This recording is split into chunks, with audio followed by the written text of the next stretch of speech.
Today is one of my favorite segments. We do this now and then. It's called Smart People Saying Dumb Things About Real Estate. I started doing this years ago, and there seems to be no shortage of opportunities to shed light on the sheer lack of understanding of housing stats and sometimes a bias to the negative on housing that you don't see existing in Wall Street. And it can really throw you as an investor. It could throw you as a homeowner. I consider homeowners investors also. I've always thought that the big failing of the real estate industry was that it had the most prolific wealth creating asset on the planet in its purview, and yet it never treated it that way. It was always unfortunate. And so that's why I started Own America, is that this asset class deserves to be treated as such, not just if you're going to rent it out, not just if you're going to buy and build equity and sell. Also, if you're a homeowner, this kind of analysis on things like CNBC and in I pick on CNBC for two reasons. One, I was on television 75 times and never on CNBC, and so it doesn't cost me anything to pick on them because they're not showing any love my way. But also things like this. Okay, so yesterday, home sales came out. And the numbers are what was predicted. The sales are down a little bit because the inventory is low, because the prices are rising. And what that means is the market is really healthy. It's going strong. It needs to slow down. All right. And so when you see home sales declining, what that means is that the market is slowing down. So let's take a listen at how CNBC translated the numbers and then come back and see if we think that they nailed it or not. Existing home sales slumping for the third month in a row as the supply crisis worsens, and it is starting to have a trickle-down effect. It's all because the supply of homes for sale is so low, pushing prices to new highs.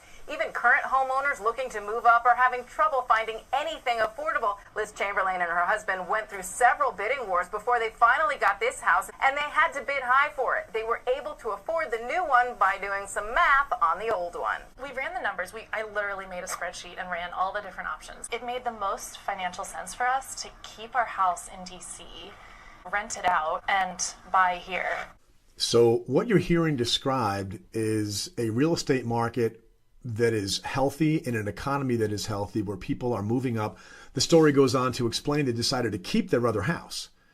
That was what it was about. They decided to keep it and rent it out. It was painted as, this is a way that we could afford the next house, is we can use some of the payment that we got from the old house to cover this high mortgage on the expensive new house. When the translation of that actually is that somebody decided to buy a new house, and they did decide to keep their old one because it was a better economic decision to own two pieces of real estate in today's real estate market than it is to own one. So what is the likely outcome of this kind of market activity if it happens for an extended period of time? When home sales decline, what you have to picture are two people, a seller and a buyer. All right. When the market is on the rise, the seller is kind of like the king or queen on a throne. All right. And the buyer's walking up, and the buyer's bowing and scraping and saying, hey, I'd like to buy your property, whether it's an investor or a home buyer. And the seller's in control, right? So seller is king or queen. And here's an example that anybody who's been in the real estate business, buying in the real estate business, or selling, or a real estate professional during a hot market, whether it be now or 14 years ago, the letter was always the most quintessential example. You know, the letter? When the seller is in control, the buyers sometimes feel compelled to write a letter. Dear Mr. Seller, I felt such love in your home as I walked through, and we can see that your family is so happy in the pictures on the piano that we want to raise our young family here and have the good karma and all the goodwill that your love of your blah, blah. I mean, I've seen these letters, okay? By the way, they work sometimes. Unless the other person is bidding $10 more, in which case they crumple the letter up and they throw it out.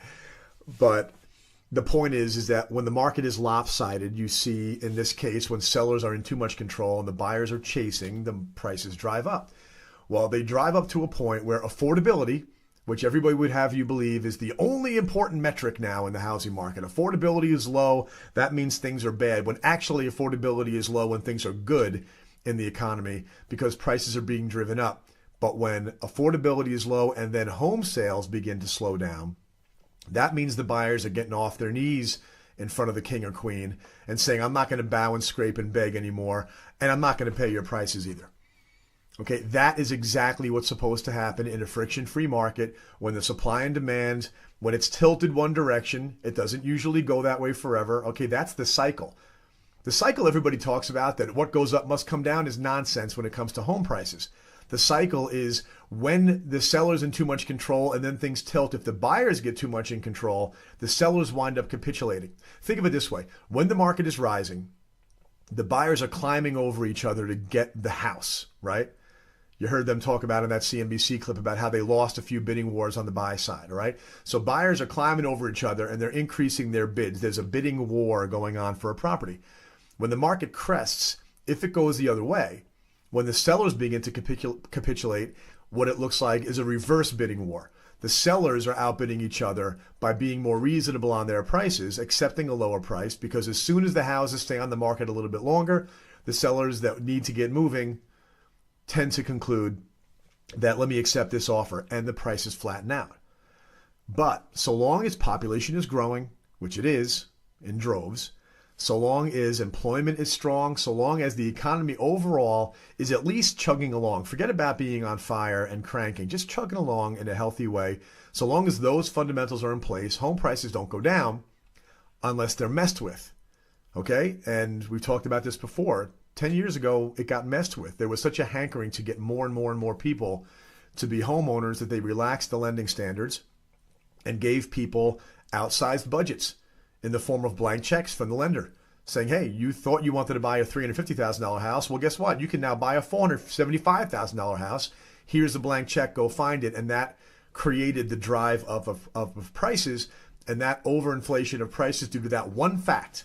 Don't let anybody tell you it was 9 different things. It was one thing. Funny money in the hands of buyers who got too enthusiastic and used that funny money because they figured, hey, if the bank says I can make this payment, I mean, literally, if the bank thinks I qualify, I must qualify. That was the mentality. Drove prices up artificially, prices came down, and then back to marching along in a nice upward trajectory.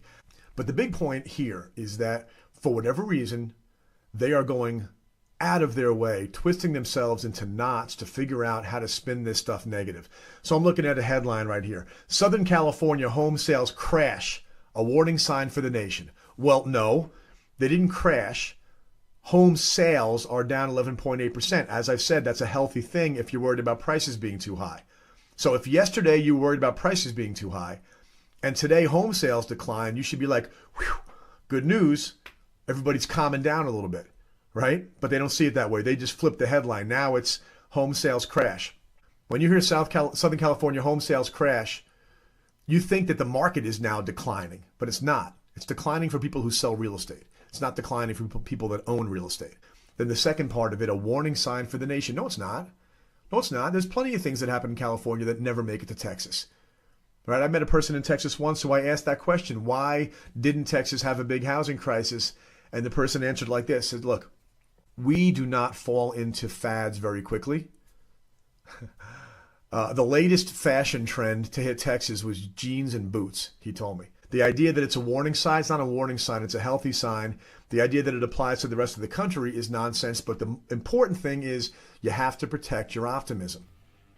I named this segment Smart People Saying Dumb Things About Real Estate because smart people are constantly saying dumb things about real estate if it's contrived and designed to get you towards a humdrum feeling. Well, then you need to understand that it's junk analysis and learn the stuff for yourself.